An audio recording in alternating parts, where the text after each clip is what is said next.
നമസ്കാരം. UDF അധികാരത്തിൽ വന്നാൽ ആഭ്യന്തര വകുപ്പ് ജമാഅത്തെ ഇസ്ലാമി ഭരിക്കുമെന്നും മാറാട് ആവർത്തിക്കുമെന്ന AK ബാലന്റെ പ്രസ്താവനയിൽ CPM രണ്ട് തട്ടിലിരിക്കെ വിഷയത്തിൽ പ്രതികരിച്ച് ഷാഫി പറമ്പിൽ MP രംഗത്ത് വന്നു. BJP പോലും പറയാൻ മുതിരാത്ത പ്രസ്താവനയാണ് AK ബാലൻ നടത്തിയത്. ഇതിനെല്ലാമുള്ള ഉത്തരം തെരഞ്ഞെടുപ്പിൽ ജനങ്ങൾ നൽകും.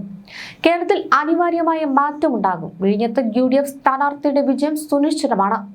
തദ്ദേശ തെരഞ്ഞെടുപ്പിൽ കേരളത്തിൽ മുഴുവനുണ്ടായ UDF തരംഗവും ഇവിടെയും ആവർത്തിക്കുമെന്നാണ് ഷാഫി വ്യക്തമാക്കിയത്.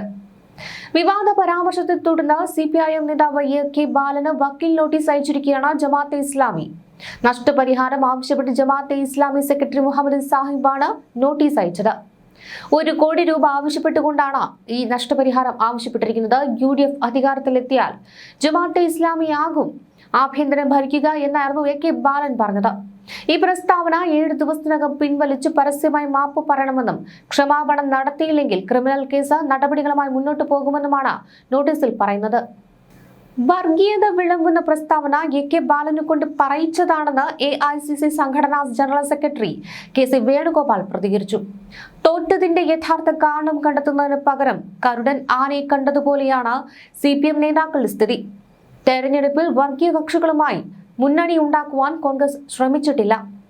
SDPI ആയാലും BJP ആയാലും വർഗീയ കക്ഷികളുമായി ഞങ്ങൾക്ക് ബന്ധമില്ല. ആലപ്പുഴയിൽ മുനിസിപ്പൽ സ്റ്റാൻഡിംഗ് കമ്മിറ്റി ചെയർമാൻ സ്ഥാനം കിട്ടാൻ പരസ്യമായി SDPI പിന്തുണ തേടിയിരിക്കുകയാണ് CPM. കേരളീയ സമൂഹത്തിൽ വർഗീയതയുടെ വിഷം വിളമ്പാനാണ് CPM ശ്രമിക്കുന്നത്. ക്ഷമ പറഞ്ഞതുകൊണ്ട് പ്രശ്നം തീരില്ല. മുഖ്യമന്ത്രി പിണറായി വിജയൻ വിഷയത്തിൽ ഇടപെടണമെന്നുമാണ് KC വേണുഗോപാൽ പറഞ്ഞത്. CPM ജില്ലാ കമ്മിറ്റിയിൽ രൂക്ഷ വിമർശനമാണ് AK ബാലന് നേരിടേണ്ടി വന്നത്. ബാലനോട് തെരഞ്ഞെടുപ്പ് കഴിയുന്നതുവരെ വായ തുറക്കരുതെന്നാണ് നിർദ്ദേശിച്ചത്. ഇങ്ങനെ വായ തുറന്നാൽ പാർട്ടിക്ക് വോട്ടുകൾ നഷ്ടപ്പെടുമെന്നും CPM ജില്ലാ കമ്മിറ്റിയിൽ അഭിപ്രായമുയർന്നു. ബാലൻ മിണ്ടാതിരിക്കാൻ എന്താണ് ആവശ്യമെങ്കിലും അത് കൊടുക്കണമെന്ന പരിഹാസവും ഉയർന്നു. സംഘടനാ ചുമതല ഇല്ലാത്തവർ എന്തിന് ഇടയ്ക്കിടെ മാധ്യമങ്ങളെ കാണുന്നുവെന്നും ചില നേതാക്കൾ ചോദിച്ചു. പ്രസ്താവനകൾ നിയന്ത്രിക്കണമെന്ന അഭിപ്രായം സംസ്ഥാന നേതൃത്വം പരിശോധിക്കുമെന്ന് പോളിറ്റ് ബ്യൂറോ അംഗം A വിജയരാഘവനും കേന്ദ്ര കമ്മിറ്റി അംഗം K രാധാകൃഷ്ണൻ MPയും യോഗത്തിൽ വ്യക്തമാക്കി. എന്നാൽ AK ബാലന് പൂർണ്ണ പിന്തുണ നൽകി മുഖ്യമന്ത്രി പിണറായി വിജയൻ രംഗത്ത് വന്നു. കഴിഞ്ഞ കാല തെരഞ്ഞെടുപ്പുകളിലെ ഏറ്റവും പ്രധാനപ്പെട്ട വിഷയങ്ങളിൽ ഒന്നാണ് ജമാഅത്തെ ഇസ്ലാമി. മുൻ തെരഞ്ഞെടുപ്പുകളിൽ ജമാഅത്തെ ഇസ്ലാമി പിന്തുണ തേടിയത് മറച്ചുവെച്ചാണ് CPMന്റെ പുതിയ പ്രചാരണ രീതി.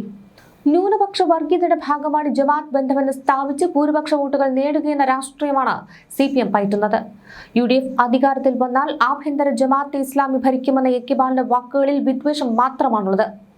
പാർട്ടി നിലപാട് താൻ പറയുന്നതാണെന്ന് സംസ്ഥാന സെക്രട്ടറിയും ബാലനെതിരെ കടുത്ത വിമർശനങ്ങൾ പാലക്കാട് ജില്ലാ കമ്മിറ്റിയിൽ ഉണ്ടാവുകയും ചെയ്തതോടെ CPM നിലപാട് മാറ്റി തുടങ്ങിയെന്ന പ്രതീതി ഉണ്ടായിരുന്നു.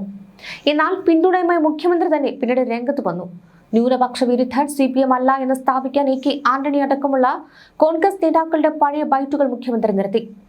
ബാലന്റെ വാക്കുകൾ കുറച്ച് കടന്നുപോയെന്ന അഭിപ്രായം പാർട്ടിക്കുള്ളിൽ ഒരു വിഭാഗത്തിൽ ഉണ്ടായെങ്കിലും മുഖ്യമന്ത്രി പിന്തുണയർപ്പിച്ച് രംഗത്തെത്തിയതോടെ ഇനി ആരും പരസ്യമായി പിന്തുണ നൽകുവാൻ സാധ്യതയില്ല.